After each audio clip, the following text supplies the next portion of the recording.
What's going on, everybody? Day 4 here at Black Hat 2022. I'm here, good to hear with my good friend Jeremy Ventura from Gong. Good to see you again. Nice to see you, Neal. You just flew in yesterday, right? I did. I just flew in from Orange County, California. So let me ask you this. We're in the HyperX Arena. Here we're hosting the US Cyber Games today. Is this not the coolest place? This is almost as cool as what's going on over at Black Hat. It actually may be cooler. It's awesome. Like when you look at all the neon lights and just the presentation and the stage, it's awesome. It's pretty awesome. So you just flew in yesterday for Black Hat. Obviously, you hit the floor because when we talked, you literally got to the hotel and then you hit the floor yesterday. Right to the floor. What did you see? What was your immediate reaction? What were your thoughts? Immediate reaction was, wow, I feel like Black Hat is back. After last year, there were a lot more attendees. The show floor was packed with people. A lot of energy, which was great. Yeah. Always super loud in there, so it's always kind of tough to understand the different presentations that's going on. But yeah, great collaboration, great communication, a lot of industry thought leadership going on as well. I think that oh my God, it's back. I had that too. So I was here last year, and the floor was half the size that it was last year. This year, obviously, tons of vendors, huge vendors out there. You said something interesting as we were chatting about this, and I noticed this too. This was kind of what hit me in the face is, you walk in, and all the big names are in front. They've got some of the biggest booths. It almost like the booths keep getting bigger and bigger every year, doesn't it? What is your feel on that? Does that take you back? Is it intimidating? Like, what do you kind of get a sense of for that? I think intimidating is a great word. It's a little intimidating. I feel like sometimes as companies get bigger and bigger with their booth size and more lights and more flashiness, sometimes it's almost even hard to step in there and like talk to somebody. It almost kind of deters people a little bit from going, in my personal opinion, from like going to some of these different types of over-the-top booths. It's just funny. So I was talking with another founder this morning, and we were talking about that because you walk in and you see these big booths and you don't actually get to some of the companies that are being innovative, doing new things until you get to the back of Black Hat or until you get, and he gave me a supermarket analogy. He said that I guess the supermarkets, when they do their store designs, they put all the good stuff, all the healthy stuff around the edges of the grocery store and all the processed foods in the middle. That makes sense. Almost feels like that when you look at Black Hat. That makes sense. You know, one of the cool things is I got to spend a lot of time in that Innovation City area and check out all those smaller, just starting tech companies. They might have just got a Series A or they're still looking for funding, but some really cool technologies coming out of that space as well. Okay, so let's dive into that a little bit. What did you see? What kind of trends are you seeing in that space? What do you think looks interesting in there? Yeah, so definitely one of the trends that I'm noticing this year, you know, different years, I think in 2015, we saw this big explosion of SOAR. Then we saw in the last couple of years, XDR, the change from EDR to XDR. This year, you know, I'm seeing a lot of application security, a lot of shift left approach, containerization. How do we start to build in more security process? How do we get security to work with IT a little bit more? In addition to that, I'm seeing some of the more known players that have been traditional in those sectors, whether it's vulnerability management or cloud security, start to change kind of their messaging a little bit to cyber resilience or cyber exposure as well. So definitely seeing the bigger companies starting to trend and change their messaging a little bit, but definitely this year, in my opinion, it's a lot of application security, API security. That's what I'm seeing. The API security is definitely something that we're seeing a ton of on the floor. And I was at Gartner this year, and then obviously we had RSA that happened around the same time. The XDR thing is all over the place, and anybody who's watched me on any outlet knows that I'm very, very bearish on XDR. I think that's such, we don't know what it is. It's a concept, it's an idea, but I think people who are trying to solve this with a technology, I think are going about solving the problem in a marketing-driven approach, not actually a technology-driven approach.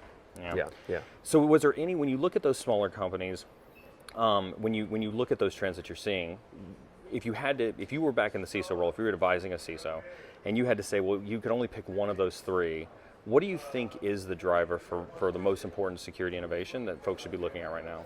Yeah, when it comes to innovation, I think the number one thing is you got to look at the business that you're supporting, right? And we've talked about this before in different live streams and conversations where if you are selling a product or a mobile app where users can access that, you have to look at application security, in my opinion. We're starting to see more and more attacks come through, not just the typical email anymore, which is still important. I used to work for an email company, but you are seeing a lot of coming through the VPNs. You're coming through the APIs. You're coming through the RDS servers as well. So, you know, I think when we look at innovation, we need to figure out, it's the same problems, I think. It's how do we get all this data? How do we get better at detection? How do we get faster response, get a higher fidelity with a lower maintenance, a lower cost, a lower maintenance, a lower time effort it takes my analysts to go and respond and triage and investigate some of these different events that are going on. That makes sense, and I know that's actually the easy one, which was the what do you think you're most impressed with. I want to ask you the opposite side of this. You don't have to name vendors. Yep. But what do you think you've been the most disappointed when you look at the floor? I think when it comes to disappointment. I know, hard question. And I would say this trend has kind of lasted, me personally, for the last couple of years, where you'll see a company put a saying or a quote on there, and you go up there, you talk to a sales engineer, you talk to an account rep or a C-level executive of that company, and they don't do anything that it says. And so I think sometimes, and we talked a little about that marketing approach, but sometimes I think organizations are looking for the marketing, the lingo, what's the hottest thing and going to be in 2022 at Black Hat, and they're putting their brand on that. But at the end of the day, it's like, well, you haven't changed the product. Right. The product's still the same. Right.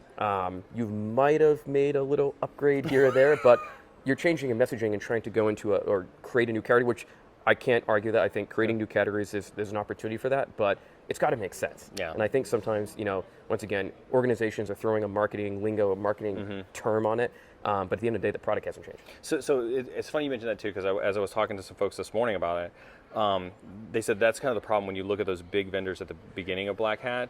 It's not until you actually get past those to the smaller ones where you can talk to founders, where you can talk to folks who have built the company with their own hands in the dirt to try to get there, where you actually get, this is the innovation, this is the problem I want to solve, this is really what's happening, and you start to get outside of that sales and marketing type of spin that kind of comes. That is a great insight into I love that, 100% agree. You get some of the bigger vendors, you get there, and this is no knock on sales engineers, AEs, or sales development reps, like they're doing their job, they're here, they're pitching the company, pitching their product.